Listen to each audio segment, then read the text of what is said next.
随分と楽しそうだったな。 Hey everybody, Blandon Collectibles here, back for another statue unboxing review for you. For the first time today, we're going to be showcasing an Attack on Titan statue featuring none other than Levi Ackerman himself. Special thanks to one of our Kage tier members on the channel that goes by the name of Rez. He is the one that shared this statue with me so I could share it with you. On the bottom of the base, you will see this awesome 2D art of the actual statue and the LC Studios logo on the right. Jumping right on into this crazy looking base, we have the Beast Titan who has been completely mutilated. On the very front section, we will see Levi Ackerman's logo or the nameplate on the front. We have some blood just dripping down. There's some screws on the top, left, right, and the bottom areas of that as well. And holy crap, zooming into this Beast Titan, it is insane the amount of damage that they represented on this base here. We can see that eye, that is just completely disgusting, how he slashed that out and blinded him. And then we have all these different wrinkles and the skin tones. It looks disgusting, right? It's a little shiny and shimmery too compared to the hair. You can see the hair has a flat tone while the skin has a little bit of a shine to it. On the side of his head, you will notice a hole. That's actually where Levi is going to be standing, so not meant to truly be there. It'll be covered up in time. But in the background, we can see all sorts of either steam or a mixture of dust that's being floated up from the Beast Titan, what looks to be, right, landing on the ground. And lastly, on the trim of the base, looks like what would be the armored walls that go around some of the cities in this series. On the bottom right, there was a dust or steam particle that they did sculpt separately, so here is one of those. There's another one that's also larger and serves another purpose, but this does go on with that notch and a little magnet.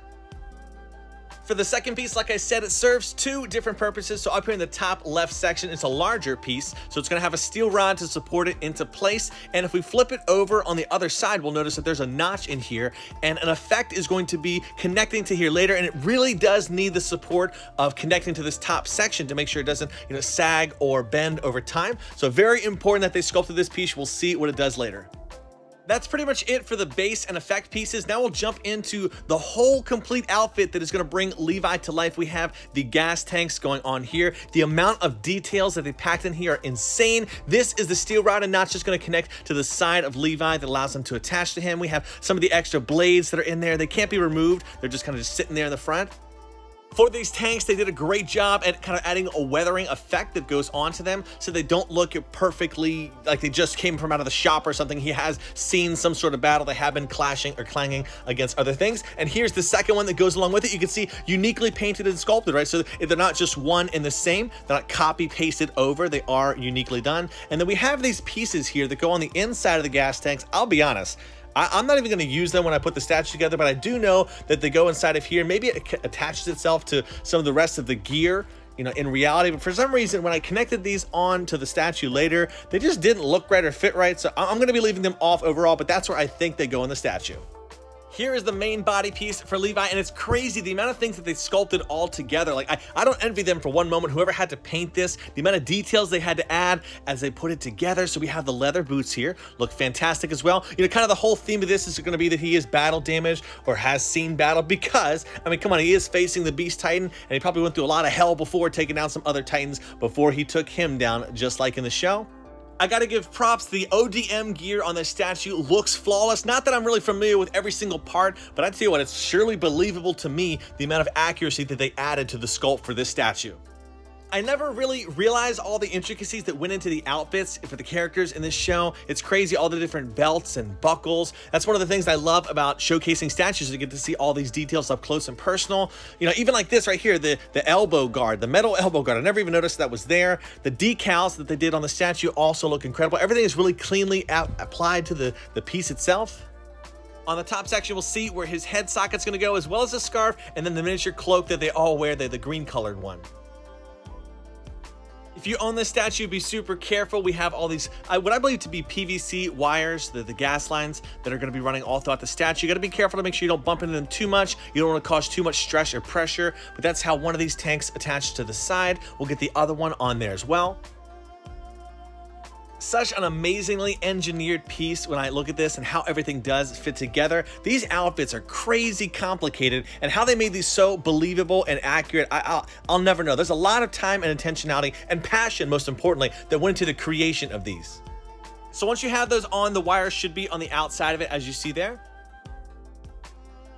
As we attach him to the statue, I love the confident pose that he has standing on top of the Beast Titan's head, victoriously. Here we have the first blade coming in. So there's a blood effect that they sculpted onto here, very, very long one, with a notch and a steel rod, a miniature steel rod on the backside.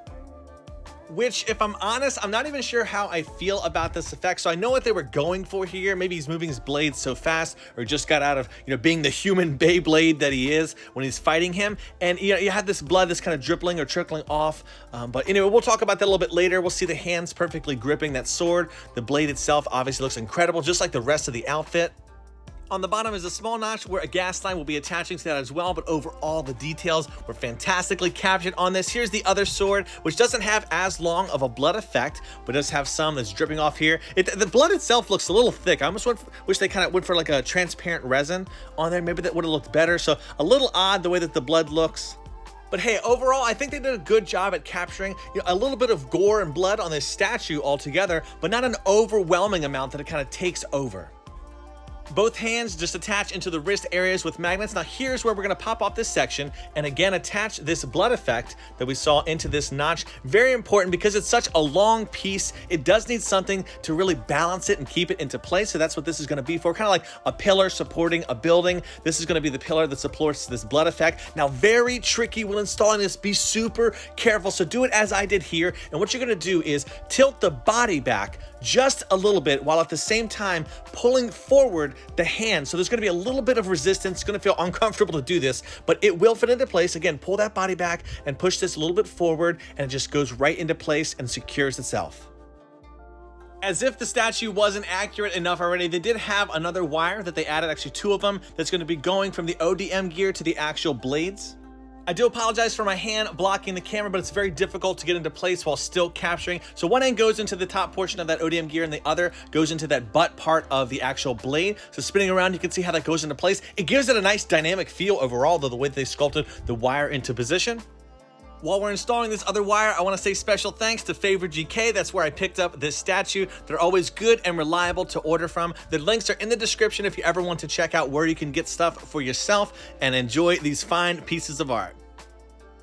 All right, so with that piece installed, we have a few more things to go over. So now we have the cloak that he typically wears. I believe, oh my gosh, it's the Scout cloak. Yeah, that's the Scout logo that we have here. And then on the bottom section there, we have the notch, and it's kind of carved out to specifically go around his shoulder and not rub paint with it. So there's a Scout decal on the back. Again, just like the body, perfectly applied. Fantastic paint job overall. The shading is so on point. We have those light greens, dark greens, some mid-green tones, and then also a little bit of blood on there, and then some shading. Next up, we have his little tiny cute looking scarf. I thought to myself, why the heck would you even have a scarf or wear a scarf? But I guess it's protecting his neck a little bit, but also to wipe off that dang blood that he gets whenever it gets into his eyes, right? So many times in the show, they showcased him with blood in his eyes. Here is one of 2 head sculpts they included. This is the clean looking version, which I think perfectly captures Levi's look. Now, Levi always has a mixture of like both looking pissed off and like a pretty boy all at the same time. How they do that is beyond me. And then the second head that they included does have the blood on the eyes. So this is definitely, I think, the head sculpt to go for if you're looking to display with it. Hey, different preference if you want to do that, but I love this one the most. I think it's accurate, obviously, for everything that's going on in this piece.